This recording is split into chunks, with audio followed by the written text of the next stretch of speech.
There's so many weapons.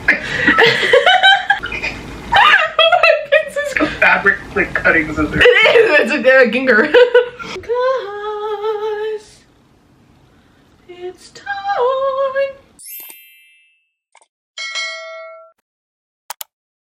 Hi guys, my name is Salma and today I wanted to show you how I got this 613 Latisha wig installed on my head so beautifully.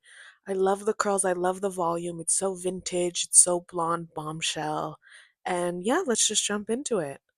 So to begin with, I have my hair in two braids. Obviously, if you have thicker hair, you can have more braids. If you have finer hair, you can have one braid.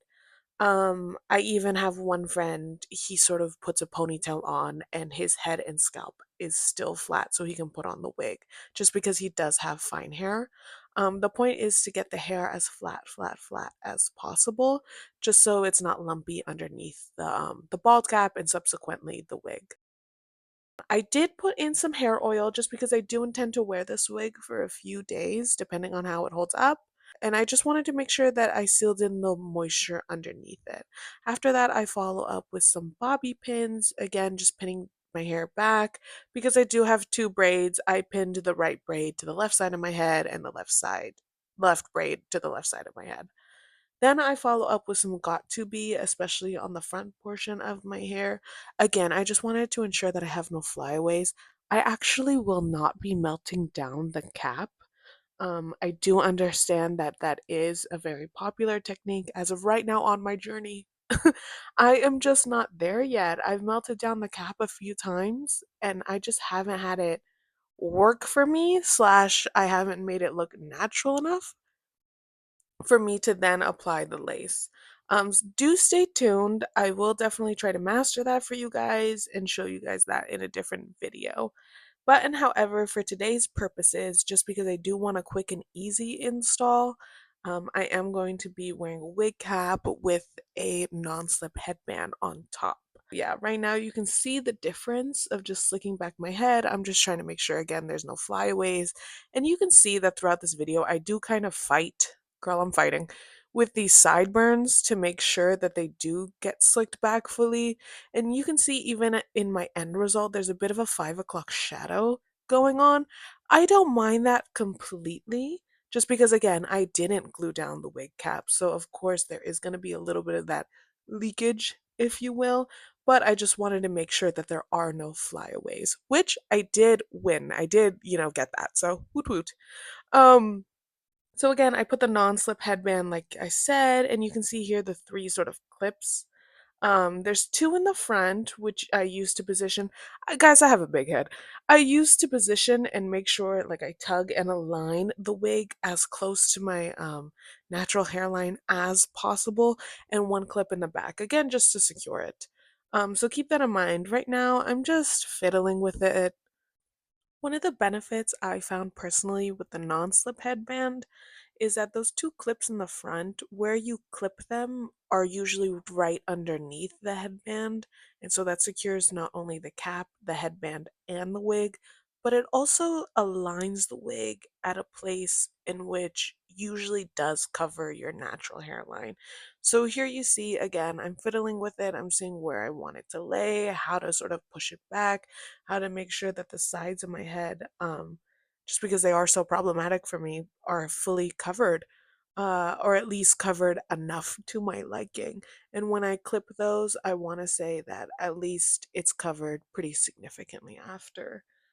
Yeah, so here I am just fiddling with it, especially towards the back. Here I am clipping it towards the back.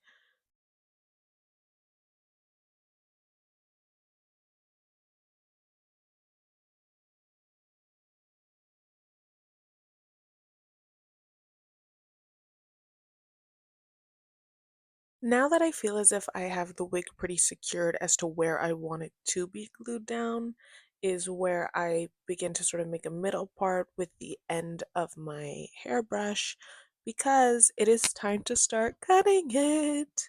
I personally wanted to cut it just because I think that makes it look a little bit quote unquote more natural, slash it's just a little too long for my liking. So here I am, I did a middle part and I'm just combing out the curls.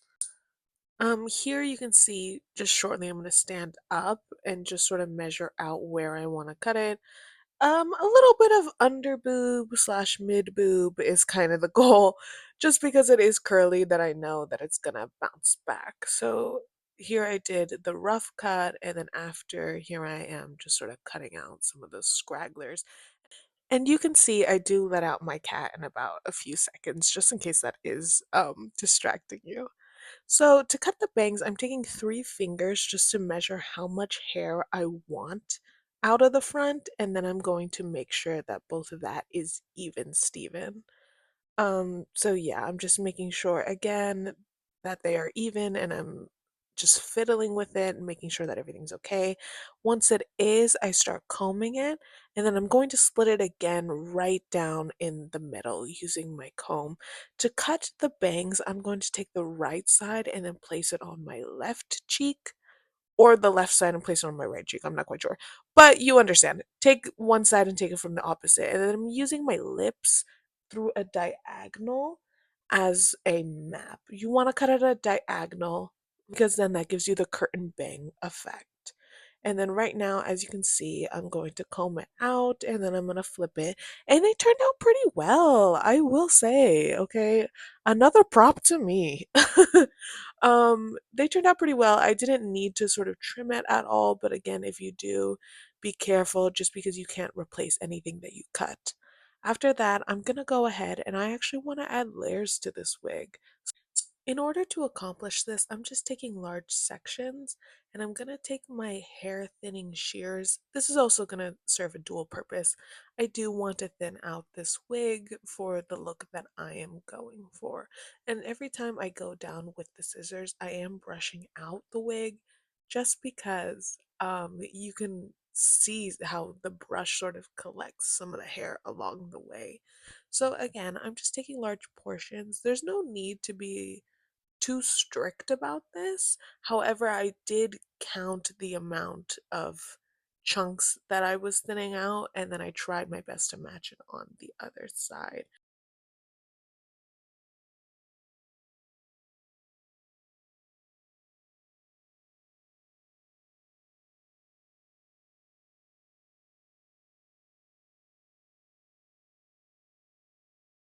Guys, look at that difference. You can't tell me this isn't my hair. Okay, you cannot tell me. Half of this is my hair, half of this is a wig. And once I'm done, it's gonna be all my hair, okay?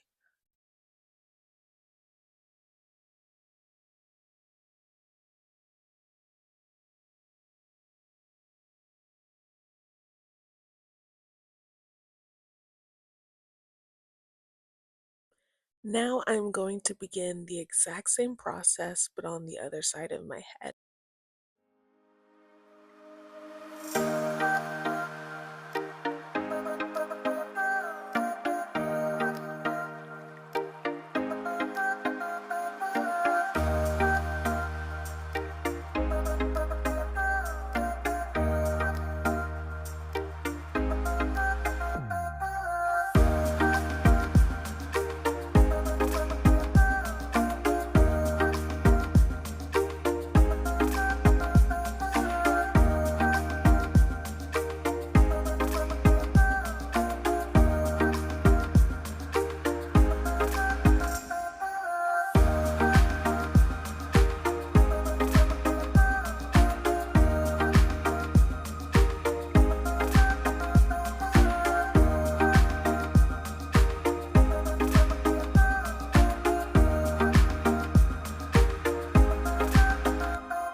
I'm going to add just some of the finishing touches with both of the sides of my hairs layered and thinned out. I'm just making sure that both sides are even. And I do notice that the non-slip headband is showing. I will fix that shortly.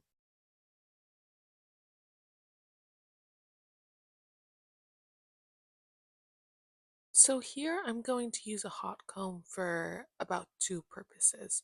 Number one, to flatten back my hair in terms of just styling. That's my preference. And number two, it actually makes it a lot easier for me to cut the lace if the hair isn't in my face and if it is hot combed back. Here I am putting up my hair, and soon I will be readjusting my wig. Again, I'm just going to play with the placement, and this is when I did begin to notice that the headband was showing and that actually the two clips on the sides of my head were not fastened secure enough. So here I am, I'm just re-securing them. And when I do, you need to see the difference in my eyes and my eyebrows. If you notice, they're just so snatched up because of the clips. And I always get comments from people in my real life whenever I wear wigs that I basically it looks like I have like an eyebrow lift or I have like a fox eye lift and that my eyes just look snatched. So that's just an added benefit from the wig. I love it so far. So I hot combed it back just a little bit more, and I was just gauging how much and where I wanted to put the glue at this point. I knew that I wanted to put it from the temple to my temple, and then I added just a little bit on the sides of my hair. I didn't add too much because, again, I did not glue down the cap. Now, as future Salma talking back to you guys, I will say it was pretty easy to take off this lace bond glue. I know a lot of people have difficulties with it, but as long as you are patient and you use a warm rag, I use 100% rubbing alcohol. Some people use 90%, some people use 70, but it took just about 10 minutes of me going around the temples and getting rid of it. I say that to say that during this installation, I was normal to heavy handed, temple to temple, but I was a bit light handed when doing the sides of my head because I kept hearing horror stories of how much the glue basically stuck on. In retrospect, I think I would have added even more just because I liked how it melted. And at least I found that on my body chemistry, it was pretty easy to remove. Keep that in mind and play around because I have heard that for some people, this kind of lace bond glue is almost like cement. So keep that in mind. So here I am, I'm taking hairspray mostly on my fingers and then towards my sideburns, I am spraying it very, very closely to my scalp just to give me a level of control. And I don't want to put too much hairspray on the wig itself as it makes it get dirtier even faster. So here I am, I'm placing it on my fingers, I'm going around. Once the hairspray is tacky to almost fully dried, you can then apply the headband. And I'm going to apply this headband. I'm going to make sure that it's positioned well. Again, my sideburns are always going to be the issue. It's like eyelashes and how they always like come up at the corners. I'm going to leave this headband on for about 20 minutes and then I'm going to come back. I'm back. Oh my God, guys, that was so quick. So now I'm going to take off the headband for a beautiful reveal. And look, at this point, I was FaceTiming my friend. So if you see in the video my lips moving, that is who I am talking to. And we're discussing sort of how strong it held up and how well it blended. Look how cute. I love my friend, but and however, I should have never tried to cut this lace distracted because you will see the effects that this razor had on me. There it is. I do not know even what went wrong, but as soon as the razor got near my face, it cut me. I didn't cut me, it cut me, okay? It's not my fault. What can I say? I was studying up just because I do have a few wig installations. I've done extensions before. I do ponytail uh add-ons, I guess, a bunch. I feel as if I have a good mastery of fake hair and of wigs. I think I would say that I'm beginner to intermediate.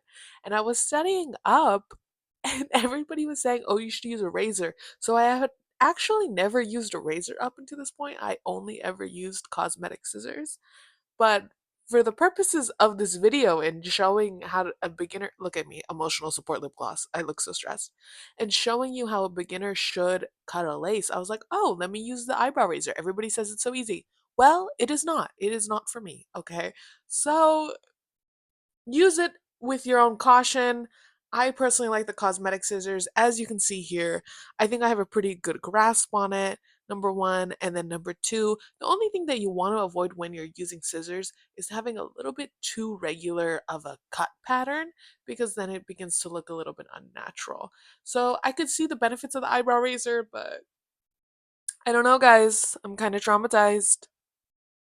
Despite my trauma, I of course persevered, because this is a look and you can't just quit when you're trying to serve looks. Okay, so here I am, I'm just cutting the lace, and there's certain times where I'm a bit off camera and there's certain times where I am on camera, but just keep in mind I am just trying to cut the lace in a non-regular pattern, just because your hairline isn't a perfect line or curvature on your scalp. So I'm just cutting that to the best of my abilities right now.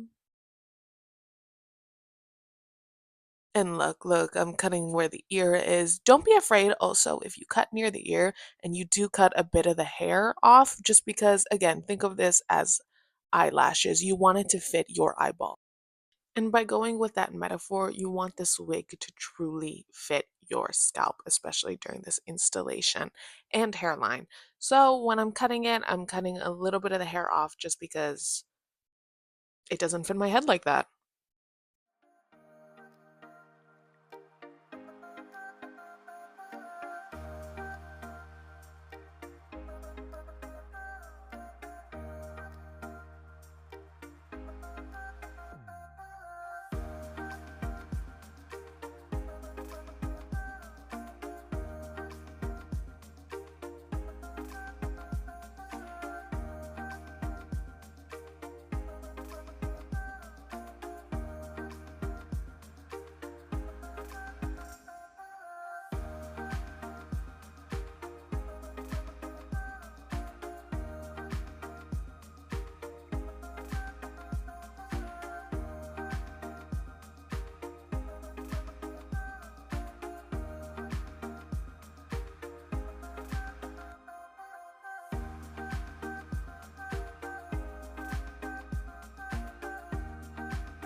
Once I'm done cutting, I'm basically just going in with a Q-tip all over the areas in which I feel as if I have excess glue.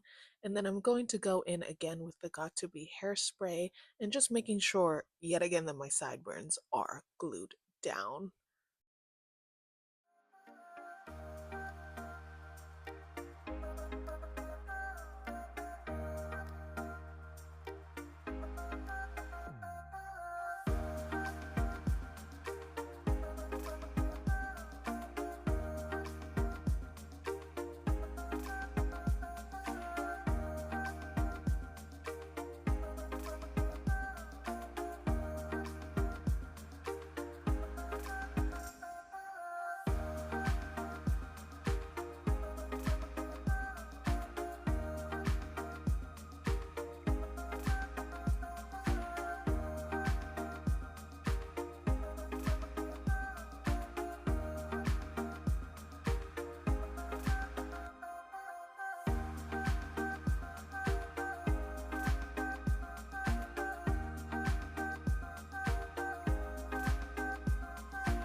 This is just me trying to assess whether or not I need more hairspray, I need more trimming, etc.